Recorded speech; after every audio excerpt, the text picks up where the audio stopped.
It's tough being born a lobster. From the moment you hatch, it's a relentless game of survival, a cruel dance that doesn't stop. It's not the kind of life you'd choose, but it's the only life you get. I'll tell you all about it. You may be tempted to feel sorry for the lobsters you see in the tank at your local seafood restaurant, or the ones that get dumped into a boiling pot of water, but you wouldn't last a day in their shoes. It's not glamorous, it's not heroic, it's just brutal. I remember when I was born, though I was too small to really comprehend what was going on. My world was the cold abyss of the ocean floor, a dark, swirling mess of shadows and bubbles. I was one of thousands, all of us nothing more than tiny specks in an endless ocean. My siblings and I had no names, no real identities. We were just larvae, floating in the current, clinging to seaweed, avoiding predators, fighting to exist. There were a lot of things I didn't understand yet. For one, I had no idea that I would soon grow a hard, crunchy shell that would slowly close in around me like a cage. The first time I molted, it was terrifying. I had outgrown my old exoskeleton, and the process of shedding it wasn't easy. For hours, I squirmed in the dark, feeling my old shell crack open, the new soft one underneath, tender and vulnerable. I had to wait until the new shell hardened, until it was strong enough to face the world.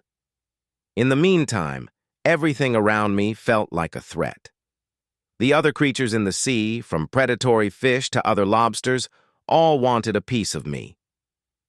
But it wasn't just the fear of being eaten. There was the hunger, the constant gnawing, insatiable hunger. As a lobster, you spend your life scrounging for food, diving into crevices, poking through the muck, scavenging for whatever scraps the ocean can provide. You don't get to sit back and relax. There's always something to find, always something to catch, always something that could be eating you instead. Your claws are your only real tools, your only defense. They're built for grabbing, holding, and, if you're lucky, fighting off a predator. But even your claws come with their own burden. Each time they get damaged, each time they get broken, you have to wait for them to grow back. If you're not lucky enough, they may never grow back properly, and you're left with a permanent weakness. And then there's the molting. Every time you molt, you risk it all. The process is excruciating. Your body shrinks and grows in impossible ways, leaving you temporarily vulnerable. You don't get to relax between molts either, because it's a brutal, endless cycle. It's like a rite of passage that doesn't stop. The older you get, the more often you have to molt. And the more often you molt, the more chances you have to get eaten. It's a constant countdown to the moment when your shell will finally crack. Some lobsters are lucky and molt without incident. Others get snapped in half by bigger, meaner creatures before they ever get the chance to grow their full exoskeleton. The sea is not kind. But don't think it's just about survival. No, there's more to it than that. There's the mating ritual, a rite that's as complicated as it is dangerous. When you're finally old enough to mate, you have to fight for the right. It's not about attraction. It's about dominance. Two lobsters meet, they size each other up, and then they battle. They wrestle with their claws, locking together in a vicious dance, trying to overpower each other. It's not just about winning, it's about surviving the fight itself. Because once you've been injured, once your claws have been broken or torn, you're marked. The other lobsters know, and you're no longer a viable mate. You're just another scarred, weakened creature in a brutal world. Once you've won the fight, you have to wait for the female to molt. Only then can she accept you. But if you miss that window, if you're too slow, or if you've been too hurt in battle, it's over. The female might just leave you behind, or worse, you might find yourself the prey of a bigger, meaner lobster. It's a constant game of survival, one that doesn't stop for anything. And then, of course, there's the end. The final stage of life for a lobster isn't anything anyone wants to think about. You get older, your molting slows, and your body starts to break down. You're not fast enough to escape predators anymore. Your claws grow weaker. The once strong shell begins to crack and fade. The fight isn't just physical at this point, it's internal. Your body, once a machine built for survival, slowly begins to wear out, bit by bit. The sea doesn't care. There's no sympathy for the elderly. The predators circle. The current continues to flow. At the very end, it's all about a single fact. There is no place for weakness in the world of lobsters. I know what you're thinking. It's easy to imagine that being a lobster means a life full of snapping claws and brutal underwater battles.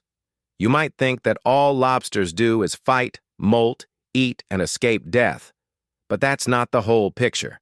Being born a lobster means living in a world full of choices that aren't really choices at all. From the very start, you're not a creature of freedom. You're a pawn, a soldier, caught in the web of the ocean's food chain.